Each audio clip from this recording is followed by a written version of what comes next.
Maybe it was the high-level play of the RLCS that caught your eye. Maybe you were recommended this silly game by a friend. Hello ladies and gentlemen, I'm Kat. This is the first installment of a video series I plan on doing, covering every inch of Rocket League. But before we go too far, I will show you everything you need to know to take your first step onto the rocket-powered pitch. Let's get started. To the ground, although puts that one straight up. There's the angle. Able to take it to Scooby. Now,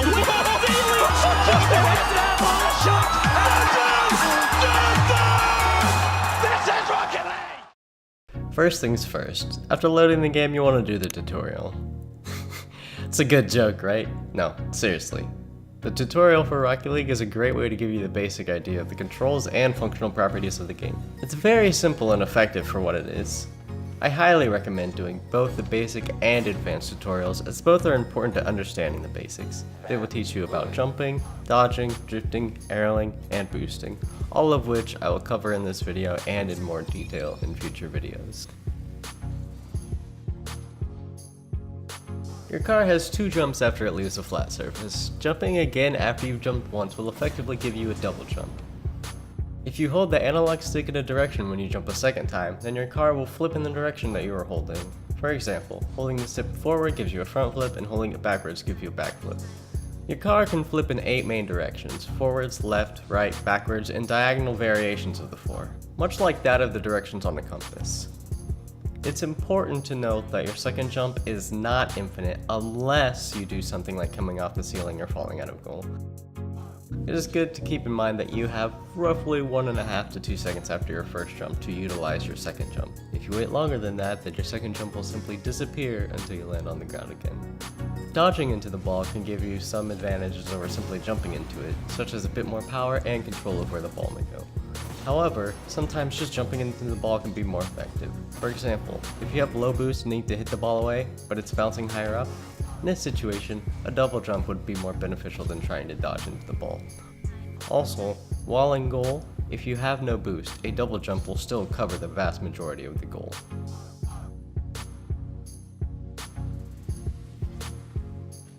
Boost is an important component to playing fast and hitting hard.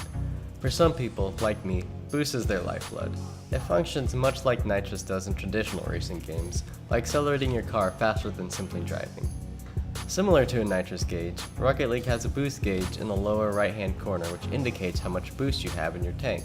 The max amount that you can have at any given time is 100. Once your boost gauge hits 0, you'll have to traverse around the map to collect more.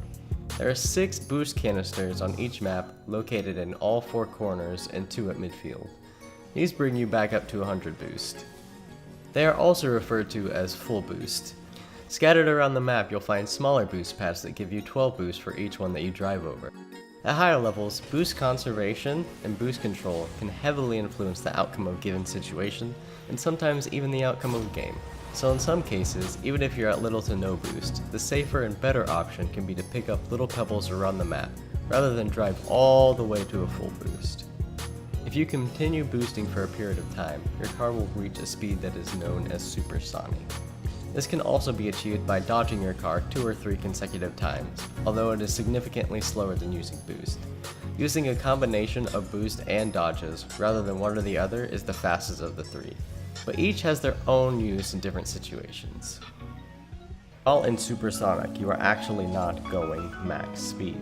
You are going roughly 95% of the max speed. By continuing to dodge or boost while in supersonic, it is possible to reach max speed, although I don't recommend doing it every time you enter supersonic, as there are only some situations where you would need that extra 5% of speed. While at supersonic speed, if your car makes contact with an opponent's car, they will then be exploded into a glorious ball of black smoke and car parts.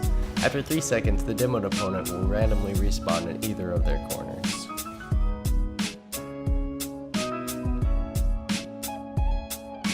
Aerialing occurs when you jump off the ground and plane your car up towards the sky and boost, as the boost will propel your car upwards, like a rocket. This may sound simple, but it can be a lot more difficult to implement in practice, especially when just beginning. If you want to learn how to aerial early on, I would recommend starting off just going into free play, jumping off the ground, and then boosting up. Get a feel for how your car reacts in the air. Once you feel reasonably comfortable with how it controls, go into rookie aerial training and focus on hitting the ball first. After you're confident in your ability to strike the ball while aerialing, then shift your focus to hitting the ball towards goal. These are the first steps to becoming a master of the skies. If you're determined enough and put in the work, you can eventually pull off some incredibly crazy stuff.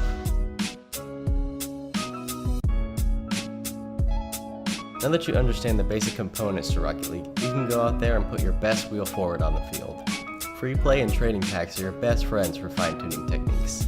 I'm sure most people aren't going to want to hear this. I didn't want to hear it when I started out, but just by playing, you'll start to notice improvements and familiarize yourself with different in-game situations. Like they say, Rome wasn't built in a day. Your road to Rocketeer starts here. See y'all in the next video. Later. I didn't really want to shoot that, but okay. My plan was actually to hit that more center. Yeah, like what?